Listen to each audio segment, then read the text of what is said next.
கடகராசி நேயர்களே, இந்த ஆடி மாதம் புரட்டாசி மாதத்தில் நீங்கள் கொஞ்சம் கவனமாக எதில் இருக்கணும் அப்படின்னு பார்த்தீங்கன்னா, சகோதரர்கள்கிட்ட கொஞ்சம் கவனமாக இருக்கணும். அதே மாதிரி சிறு தூர பயணங்களில் கொஞ்சம் கவனமாக இருக்கணும். அதே மாதிரி கம்யூனிகேஷன் அது சம்மந்தமாக கொஞ்சம் கவனமாக இருக்கணும்.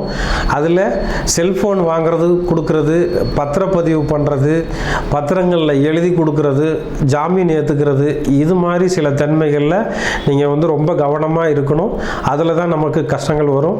அது மேலே நடிகர்கள், நாடக நடிகர்கள், சின்ன திரை பெரிய திரை நடிகர்கள்லாம் இந்த ஒரு மாதத்தில் பதிவு பண்ணுறது, அதாவது யாருக்கும் போய் நாங்கள் செய்கிறோம் போகிறோம் வரங்கிற விஷயத்தில், அந்த தொழில் செய்கிற விஷயத்தில் பத்திரப்பதிவு பண்ணோம் இல்லைங்களா, அதில் கொஞ்சம் கவனமாக இருக்கிறது ரொம்ப சிறப்பாக இருக்கும்.